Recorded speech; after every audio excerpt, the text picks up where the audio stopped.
Salam sejahtera Bapak, Ibu, serta saudara-saudari semua. Untuk mengawali renungan tentang firman Tuhan ini, mari kita berdoa.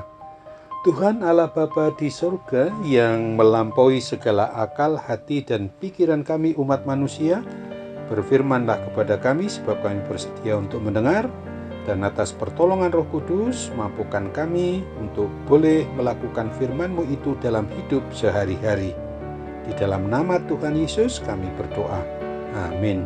Sebagai nas renungan firman Tuhan hari ini diambil dari Kisah Para Rasul 22 ayat 15 yang berbunyi, "Sebab engkau harus menjadi saksinya terhadap semua orang tentang apa yang kau lihat dan yang kau dengar." Sebagai tema yang diangkat dari nas renungan kita adalah alami hidup dan bawalah diri kepada perubahan. Hanya oleh Tuhan Allah Bapa kita, itulah yang telah menyatakan diri di dalam hidup manusiawi Tuhan Yesus Kristus. Di dalam Roh Kuduslah yang telah mengubah Saulus menjadi Paulus, dari seorang penganiaya jemaat menjadi saksinya terhadap semua orang di muka bumi ini. Hidup dan surat-surat yang ditulis oleh Rasul Paulus memberikan pengajaran, inspirasi, dan penghiburan kepada orang Kristen perdana atau gereja mula-mula dulu pada masa-masa awal sampai kekristenan pada waktu sekarang ini. Oleh otoritas kekuatan kuasa Tuhan Yesus Kristus itulah yang telah mengubah Saulus itu menjadi Paulus, di mana ia selanjutnya menyediakan dirinya mau dipakai oleh Tuhan Yesus Kristus guna mengubah karakter atau sifat umat manusia di muka bumi ini, mulai dari orang yang ada di sekitarnya. Sesungguhnya bahwa hidup kita ini akan bisa dan dapat berubah hanya di dalam dan melalui tuntunan Roh Kudus agar terus berubah sehingga dapat menjadi saksi-saksi Kristus bagi semua orang, baik melalui kata-kata, tingkah laku, maupun perbuatan hidup kita sebagai kesaksian hidup yang dapat mengubahkan.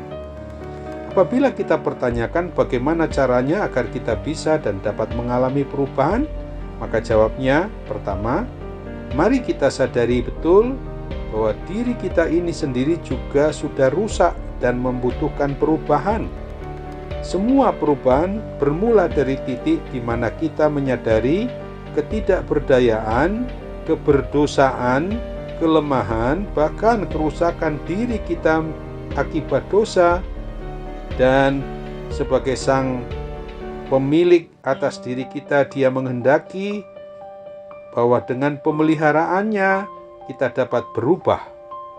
Perubahan itu harus dimulai dari dalam diri kita sendiri, dari hati, akal, dan pikiran kita, hingga keluar dari diri kita.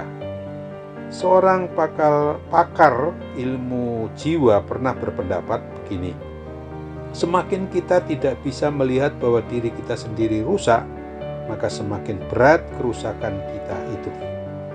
Saat kesadaran itu ada, marilah kita serahkan diri kepada Tuhan Yesus Kristus. Kedua, marilah kita mau aktif selalu untuk menyesuaikan diri kita dan karakter atau sifat diri kita ini dengan nilai-nilai hidup yang sesuai dengan kebenaran menurut ukuran Alkitab atau firman Tuhan yang dituliskan itu. Mari kita terus baca, renungkan, dan terus terapkan dengan cara yang sesederhananya saja.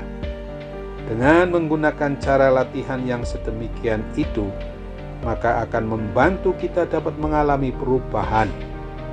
Kata engkau harus menjadi saksinya memiliki arti kesadaran diri yang sudah ada, harus didorong dengan kekuatan dan komitmen yang kuat untuk berubah sesuai dengan nilai-nilai yang menurut kebenaran firman Tuhan Yesus Kristus itu, agar kita bisa dan dapat menjadi saksi-saksinya.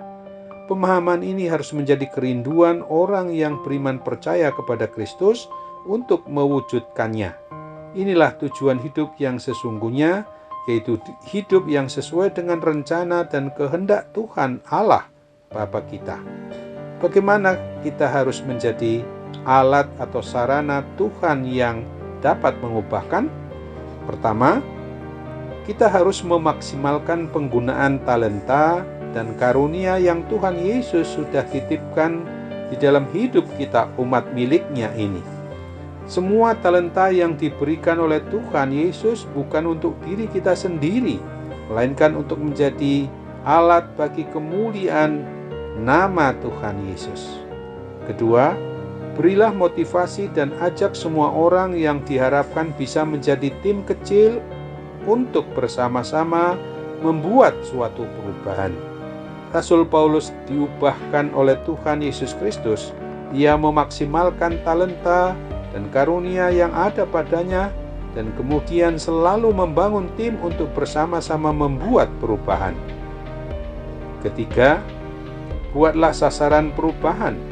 Tujuannya agar kita mengetahui relasi atau hubungan yang bagaimana yang harus dibangun untuk melakukan perubahan yang berkelanjutan.